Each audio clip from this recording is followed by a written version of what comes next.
चलिए बच्चों, बात करते हैं यहाँ पर रिफ्लेक्शन के बारे में। और जब रिफ्लेक्शन के बारे में बात करते हैं, प्रीवियस क्लास में मैंने आप लोगों को रिफ्लेक्शन के बारे में बताया था, लाइट के बारे में, ऑब्जेक्ट्स के बारे में, प्लेन मिरर के अंदर किस तरीके से किसी भी इमेज की फॉर्मेशन होती है, और प्लेन मिरर के अंदर किसी भी पॉइंटेड ऑब्जेक्ट की इमेज कैसे बनती है, किसी भी एक्सटेंडेड ऑब्जेक्ट की इमेज कैसे बनती है, ये हम लोगों ने प्रीवियस क्लास में डिस्कस करा था।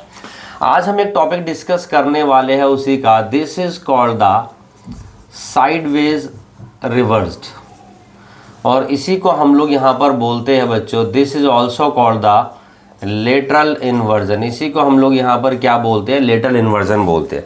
तो देखो, साइडवेज रिवर्स या लेटरल इन्वर्जन होता क्या है। जब हम प्लेन मिरर में होते हैं तो प्लेन मिरर में देखिए, अगर हम अपना राइट साइड देखते हैं तो हमारे को लेफ्ट साइड अपीयर होता है, और लेफ्ट साइड होता है तो राइट साइड अपीयर होता है। जो ऑब्जेक्ट का जो हमारे पास यहाँ पर राइट होता है वो इमेज का लेफ्ट दिखाई देता है, और जो ऑब्जेक्ट का लेफ्ट होता है वो इमेज का राइट दिखाई देता है। इसी फिनोमिनन को हम बोलते हैं यहाँ पर साइडवेज रिवर्स्ड, या फिर इसी को हम लोग यहाँ पर बोलते हैं बच्चों लेटरल इन्वर्जन। देखो ये यहाँ पर किस तरीके से होता है, मैं आपको थोड़ा सा डेमो के थ्रू लाइव करके दिखाता हूँ। आ जाइए बच्चे, देखिए जी, आ गया जो बेटे इधर। अब मान लीजिए, देखिए हम यहाँ पर मान लीजिए कि मैं प्लेन मिरर हूँ, ठीक है, ये मेरी इमेज है। अब प्लेन मिरर के अंदर देखिए, ये मेरा राइट हैंड है, मैं राइट हैंड ऊपर करता हूँ तो हम देखेंगे कि यहाँ पर इनका भी राइट हैंड ऊपर है, लेकिन मेरे को ये क्रॉस में दिखाई दे रहा है। यानी ये मेरा राइट है लेकिन मुझे वो लेफ्ट साइड में दिखाई दे रहा है, तो मुझे लगता है कि वो लेफ्ट है। ये देखिए, अगर मैं अपना लेफ्ट हैंड साइड ऊपर करता हूँ तो आप देखिए ये भी इनका लेफ्ट हैंड साइड है, बट हम लोग यहाँ पर क्या देख रहे हैं, मुझे क्रॉस में दिखाई दे रहा है। तो मुझे ऐसा लगता है, या हमें ऐसा लगता है कि जो मेरा लेफ्ट है वो राइट दिखाई दे रहा है, ठीक है।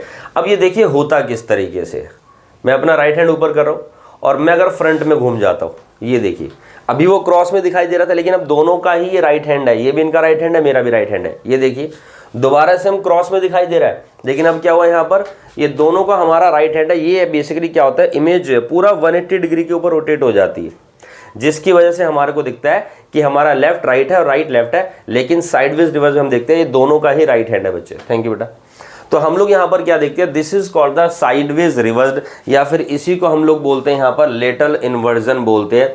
इसी वजह से मैं आपको बताऊं, एम्बुलेंस के ऊपर जो एम्बुलेंस लिखा होता है वो भी उल्टा लिखा होता है, क्योंकि साइड व्यू मिरर में हम देखते हैं पीछे से एम्बुलेंस आ रही है और मेरे को साइड व्यू मिरर में दिखाई दे जाएगा कि एम्बुलेंस आ रही है, तो बिल्कुल सीधा रीडेबल होगा, राइट रीडेबल होगा, हमें पता चल जाएगा और हम उसको यहाँ पर जो है वे दे देंगे।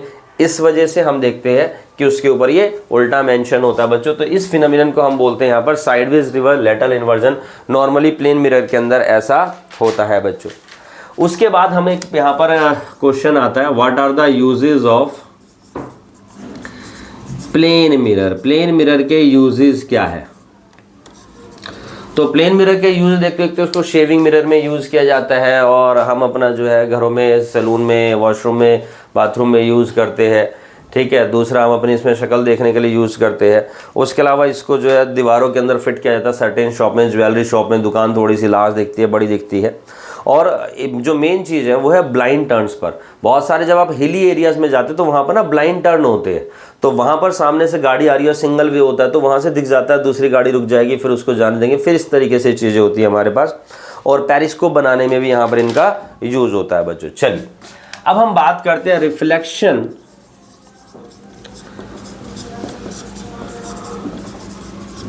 थ्रू स्फेरिकल मिरर बच्चों। स्फेरिकल मिरर के थ्रू रिफ्लेक्शन कैसे होता है। स्फेरिकल मिरर है तो स्फेरिकल मिरर का मतलब भैया स्फेयर होगा हमारे पास, ये देखो जी। अब इसके अंदर यहाँ से लेकर के यहाँ तक का जो area, this is the curvature, ये मेरे पास यहाँ पर रिफ्लेक्टिंग पार्ट है, ये इसका सेंटर, और सेंटर से यहाँ पर आप देखिए एक लाइन जा रही है, और मैं इसको यहाँ पर रफ कर देता हूँ तो मैं देखता हूँ ये स्फेरिकल मिरर होता है। ये सेंटर से यहाँ पर लाइन जा रही है, so this is the centre, और जो लाइन सेंटर से जा रही है इस मिरर को यहाँ पर कट कर रही है इस पॉइंट के ऊपर, जिसको हम बोलते हैं बच्चों यहाँ पर पोल। और सेंटर और पोल के बीचों बीच एक और हमारे पास पॉइंट होता है, this is called the F, यानी कि फोकस बोलते हैं हमारे पास यहाँ पर। ये सेंटर ऑफ कर्वेचर हो गया, सेंटर है, फोकस है, पोल है, तीन चीज़ें। और ये जो लाइन जो सेंटर और पोल से जाती है हमारे पास, this is called the principal axis बच्चों। ये हमारे पास प्रिंसिपल एक्सिस, और मैं देख रहा हूँ किस तरीके का मिरर है, this is the concave mirror. ये हमारे पास इधर में कॉनकेव मिरर कहलाता है। और इसी को हम लोग यहाँ पर बोलते हैं बच्चों आल्सो कॉल्ड द, देखो 2 बार सी आ रहा है, सी सी, तो यही मेरा कहलाता है बेसिकली इधर में कन्वर्जिंग मिरर, यही मेरा इधर में कन्वर्जिंग मिरर भी कहलाता है। दूसरा जो मिरर होता है वो होता है मेरे पास कॉन्वेक्स मिरर। कॉन्वेक्स मिरर में क्या होता है, ये मेरी इसकी बैक सरफेस है बच्चों, मैं डॉटेड एरिया से जो बना रहा हूँ, दिस इज द सेंटर, ये मेरा फोकस, ये मेरा पोल, और ये वाला मेरे पास फ्रंट वाला जो रिफ्लेक्टिंग पार्ट होता है। हम यहाँ पर स्फेरिकल मिरर के अंदर देखते हैं कि किस तरीके से यहाँ पर बच्चों हमारे पास रिफ्लेक्शन होता है, और हमारे पास यहाँ पर 4 फैंटास्टिक रूल्स है बच्चों, 4 जबरदस्त रूल है हमारे पास। आपको कुछ नहीं याद करना, जो मैं बता रहा हूँ एक छोटी सी निमोनिक्स के थ्रू देखिए 4 रूल्स हम याद करेंगे। सबसे पहले सीसी, पीपी, एफपी, और देन है हमारे पास बच्चों यहाँ पर पीएफ। तो 4 रूल है, सीसी, पीपी, एफपी और पीएफ। देखो हम बात करते हैं यहाँ पर सीसी का मतलब क्या होता है। ये मेरे पास यहाँ पर कॉनकेव मिरर है,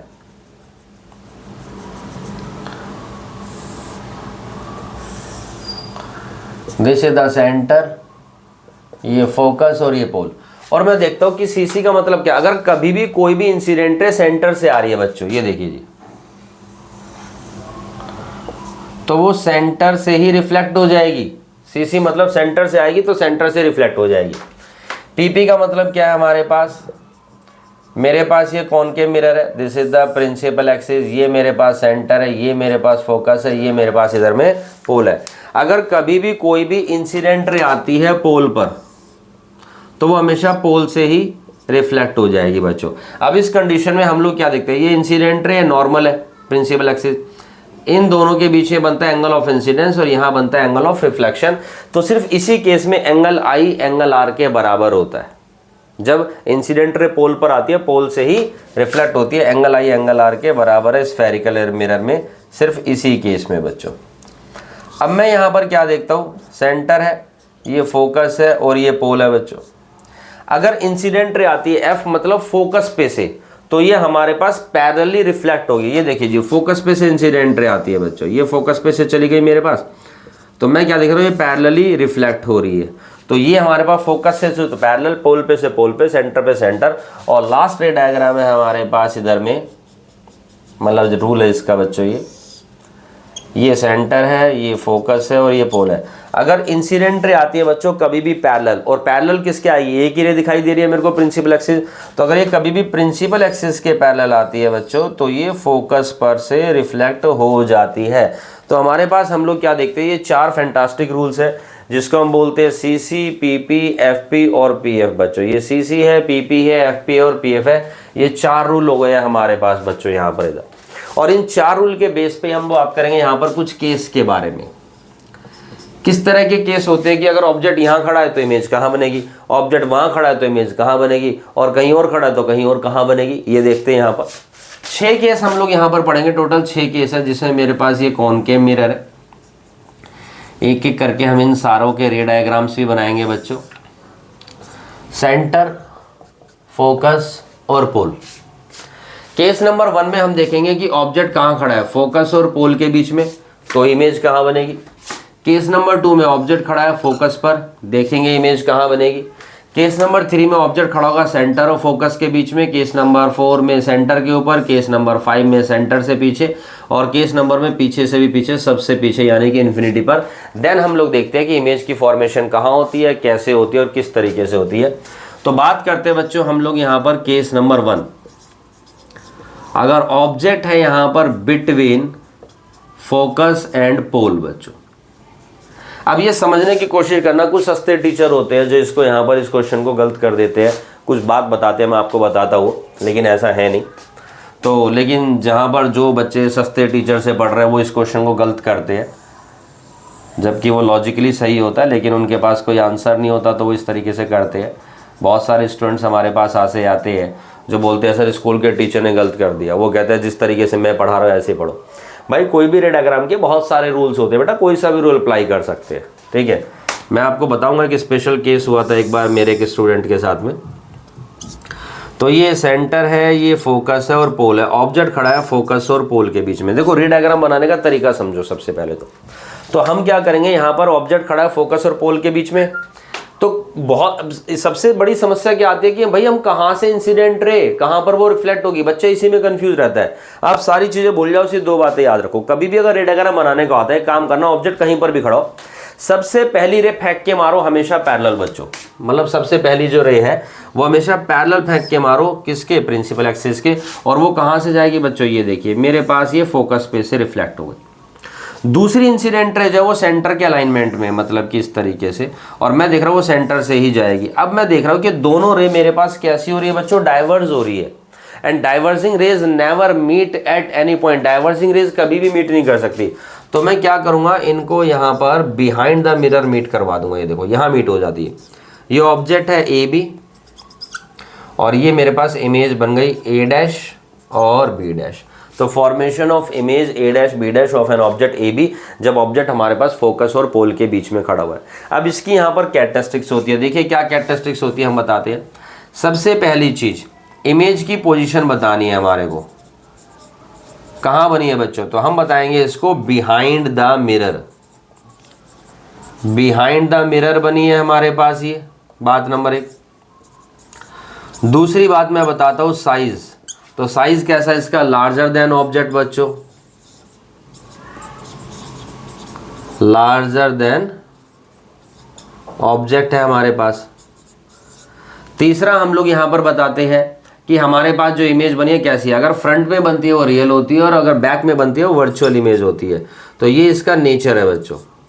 तो इमेज का नेचर यहाँ पर कैसा है, वो वर्चुअल इमेज बनी है। एक लौता सिंगल केस है जिसमें हमारे पास ये वाली इमेज बनती है और वो वर्चुअल होती है। और देन उसके बाद लास्ट हमारे पास हम लोग यहाँ पर देखते हैं कि अगर प्रिंसिपल एक्सिस से ऊपर इमेज बनती है वो क्या कहलाती है बच्चों, इरेक्ट कहलाती है, और अगर नीचे बनती है तो वो हमारे पास क्या कहलाती है, इन्वर्टेड कहलाती है। तो ये रे डायग्राम है, बिल्कुल सही है, एग्जैक्ट है। लेकिन कुछ कुछ सस्ते टीचर क्या करते हैं बच्चों, इस सही रे डायग्राम को भी गलत कर देते हैं। अब ऐसा कैसे होता है, मेरे एक स्टूडेंट के साथ हो गया था। तो उस बच्चे ने ये रे डायग्राम बना दिया, अब टीचर ने उसको गलत कर दिया, पूछा क्यों ऐसा, तो उसने बोला कि जो रिफ्लेक्टेड रे है वो ऑब्जेक्ट को कभी भी कट नहीं कर सकती। ठीक है, मान लेते हैं, लेकिन अगर ऑब्जेक्ट ही ग्लास का रखा हो तो सोचो, मिरर के सामने अगर कोई आपका जो है एक ग्लास वाटर रखा हो तो क्या उसकी इमेज नहीं बनेगी भाई? टीचर के पास इस बात का जवाब नहीं। उन्होंने बोला एनसीईआरटी में डायग्राम ऐसा नहीं तो हम मार्क्स नहीं देंगे। ठीक है, कोई इशू नहीं है। एनसीईआरटी में किस तरीके से है भाई, रूल तो यही अप्लाई होंगे, कैसे भी बना लो इमेज यही बनेगी हमेशा हर केस में। अब एनसीईआरटी में सेम रे डायग्राम किस तरीके से, मैं आपको वो और बताता हूँ, आपको समझ में आ जाएगा कि सारी प्रॉपर्टीज भी सेम रहेगी, सब कुछ सेम रहेगा। और एनसीईआरटी में क्या गड़बड़ है मैं आपको वो भी बताऊंगा रे डायग्राम्स के अंदर। देखो बच्चों, मैं आपको ये वाला रे डायग्राम बताता हूँ कि उसमें गड़बड़ क्या है। गड़बड़ तो कुछ नहीं है, लेकिन कुछ टीचर बोलते हैं ऐसे नहीं भाई कैसे। देखो जी, इसी रे डायग्राम को हम बनाते हैं एनसीईआरटी के अकॉर्डिंग। तो उन्होंने क्या बोल रखा है कि ये मेरे पास कॉनकेव मिरर है, कोई इशू नहीं है, ये मेरे पास centre, this is the focus, और ये पोल। ऑब्जेक्ट खड़ा करते हैं फोकस और पोल के बीच में। अब हम काम क्या करेंगे, पहली रे फेंक के मारेंगे बच्चों, इसमें पीपी रूल अप्लाई करेंगे, यानी पोल। तो अगर वो पोल पर जाती है इंसिडेंट, तो मैं क्या देखता हूं बच्चों, पोल से ही रिफ्लेक्ट हो जाती है। ठीक, अब केस नंबर सेकंड में हम वही वाला काम करेंगे। देखो, कभी भी रे डायग्राम बनाओ हमेशा सारी पहली इंसिडेंट रे पैरेलल, दूसरी सेंटर से, हमेशा यही करना। बाकी इन्होंने स्पेशल केस ऐड कर दिया, चलो कोई दिक्कत नहीं, एनसीईआरटी वाला। तो ये पोल पे जाएगी, पोल से रिफ्लेक्ट होगी। दूसरा मैं सेंटर से अलाइनमेंट में लूंगा। ये देखो जी, सेंटर के अलाइनमेंट में लेता तो इस तरीके से मेरे पास रे जाएगी, और वो सेंटर से ही क्या होगी बच्चों, रिफ्लेक्ट होगी। ये देखो जी, अब दोनों रे डाइवर्ज हो रही है, तो मैं इनको कहाँ मीट करवाऊंगा यहाँ पर, अब जो है फर्दर, ये देखो जी, बिहाइंड द मिरर। लो जी, अब ये है ऑब्जेक्ट ए बी, और ये मेरे पास क्या बन गया बच्चों, ए डैश बी डैश। सेम है, बिल्कुल same property, position behind the mirror, size हमारे पास लार्जर देन द ऑब्जेक्ट। हमारे पास नेचर किसका, इसका भी वर्चुअल, और इमेज कैसी बनी, इरेक्ट बनी। तो हमारे पास बिल्कुल सेम ही रहेगा, पता नहीं इसको क्यों गलत कर देते हैं। ठीक है, लेकिन दोनों के दोनों ही रे डायग्राम सही है हमारे पास। बाकी ये एनसीईआरटी का रे डायग्राम है, आप ये भी फॉलो कर सकते हैं। अदरवाइज बहुत सारी बुक्स में इस तरीके से, बहुत सारे एसएमई ने ऐसे ही बता रखा, कोई इशू नहीं है, क्योंकि हम रूल तो अप्लाई कर ही रहे हैं बच्चों इसके ऊपर भी। ये हमारे पास केस नंबर 1 हो गया। बाकी के जो केस है आपके रे डायग्राम्स के, आप लोगों को खुद ड्रॉ करके देखे, बना करके देखे। किसी को डाउट है, कोई भी इश्यू है तो आप कमेंट सेक्शन में पूछ सकते हैं। नेक्स्ट वीडियो में अगर आप ये काम करते हैं, होमवर्क करते हैं, तो बच्चों मैं आप लोगों को सारे रे डायग्राम बना करके दिखाऊंगा कि किस तरीके से बाकी के रे डायग्राम्स हमारे पास होंगे। ठीक है, चैनल को लाइक करें, सब्सक्राइब करें और शेयर करें बच्चों अपने फ्रेंड्स के साथ भी वीडियोज़ को। Thank you.